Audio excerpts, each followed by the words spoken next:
Hey guys, what's up? Well, as you may know, I've been on the news lately dahil sa mga nangyari. And well, it was a very wonderful and should I say life-changing experience for me. Pero, hindi lahat na nangyari nung gabing yun was actually caught on camera. Well, I gave my camera to Xiao, which is one of my friends, to film the whole thing. And nung pinanood ko siya kinabukasan, well, this is what I saw.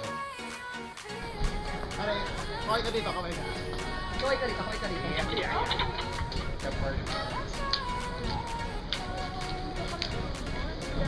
I saw that yun, pero tao lang naman. Tubig, gusto mo tubig? Bili ka, bili ka. Hot cake. Wapaw. Kikiam. Wet. Bigla, excuse mo. And then, the man that can be moved. That is one eating, the man that can be moved. Pero, ano masasabi mo sa proseso? So, lahat ng pinakita ng pagmamahal. Okay naman. Paano masasabi ko, okay? Hindi, nakaiba lang siya. Para sa akin. Kasi parang gagawa ko ng pero these days.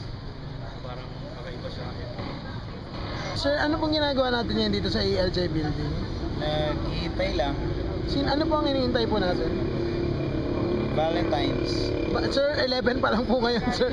Ah, talaga? Opo, sir.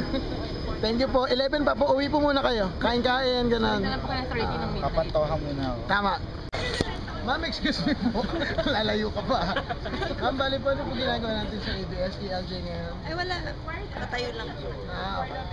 Ma'am naman tinutok ko yung camera. Close up tayo, close up. Yan mo. Diyan nagsisimula ang lahat. Ito ang kwento ni The Man Who Can't Be Moved. Nagantay sa ELJ, hindi sinipot ng dati niyang mahal, nakatagpo ng bago. And that's how I met your mother.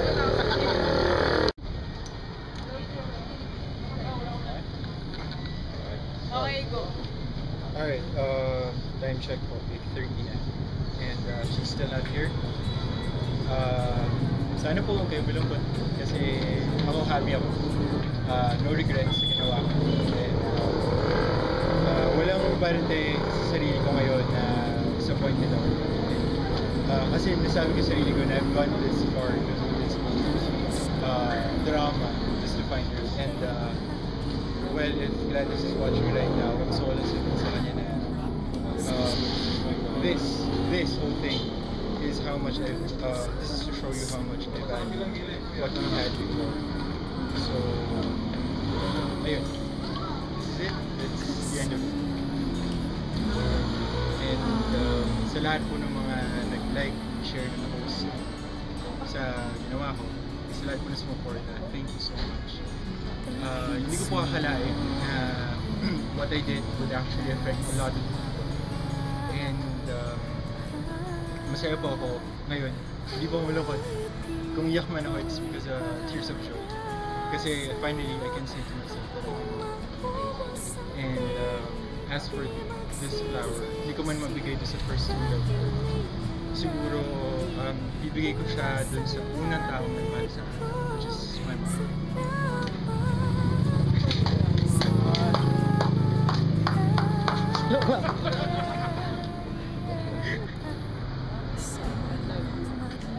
Ito, umuma ng mundo ko. Itong taong ito ang utang nagmamahal sa akin. Never ako.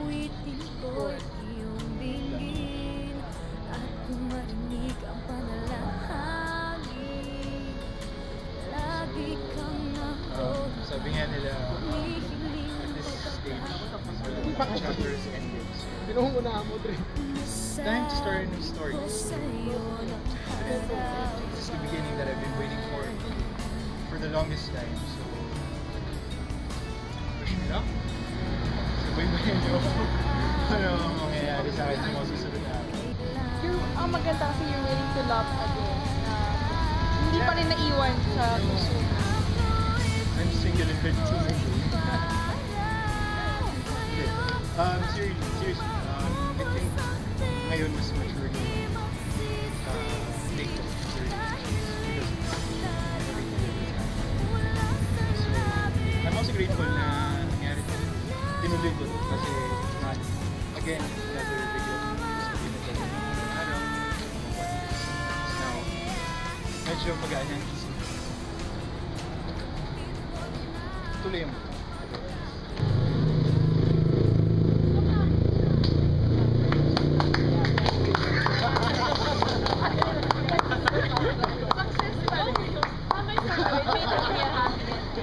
No, stereotype happy end.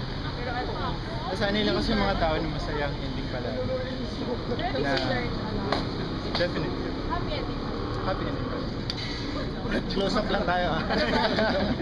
Hindi ako sanay. Thank you, Tita, and congratulations.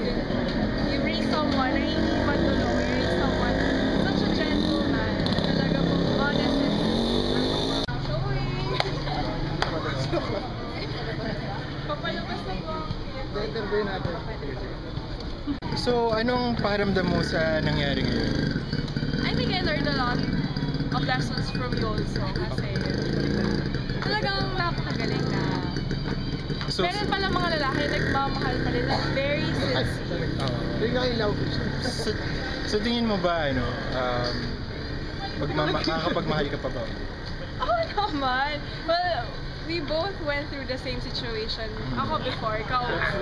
Pero, it's a matter of your disposition in life. Yun ang importante, how you face each trial with your chin up. And I'm happy for you because hindi man siya yung stereotype na happy ending. At least you learned and you had your happy ending as well. Salamat. Abangan mo na lang sa Soko. So, thank Thank you, you. thank you. Thank you, ma'am. Sir, Sir, against the light kayo. Di ba? Sir, putok ang ilaw. oh my God, pag yan lumabas sa Facebook, ako nakakahiyaw. Share namin. No, please. Di ba, bakit mo naisipang i-cover yung story? Kasi punong-puno siya ng puso. Yun ang important. Ito na ba pinaka-weird na story? No, it's not a weird story. It's a touching story. Ito na ba pinaka-weird touching story na... It's not weird. Sir, kayo? Tingin, ano pakiramdam niyo na hindi dumating? Okay lang. Okay lang. Pero alam niyo naman yung story niya. Diba? Masagot. Ano ba tayo tayo? Pagod. Ma'am kayo, ma'am. Ano lang ako, behind the camera lang. Ako nga rin, hindi ko alam ba't ako ano na ako. Ma'am, kayo po. Ano mo masabi niya na yun nga, Hindi dumating? Hindi dumating. Sayang. Well, we can't blame the girl, you know. Why? People have their own reasons why. Reasons. May accent? Which reason? Sir, kayo po. Wala, no comment. Ito naman maka no comment. Impeachment?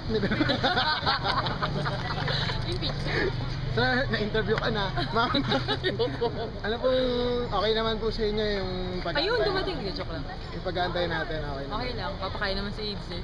Magpapakain ba? Patayin natin to. Ma'am, bali po kayo ma'am. Ano po masabi niyo? May exposure na ako ngayon. Volleyball shoot, volleyball shoot. Volleyball shoot. Ay, shot? Hindi na ako. sir, ano po masabi niyo na inabot ng 5 sets?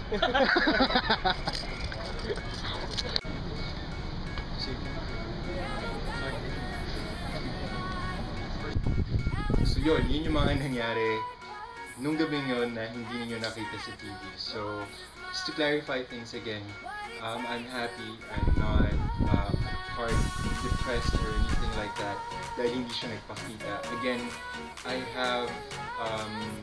actually gave that option for her to decide if she's gonna show up or not. Kaya nga nag-set yung date and time.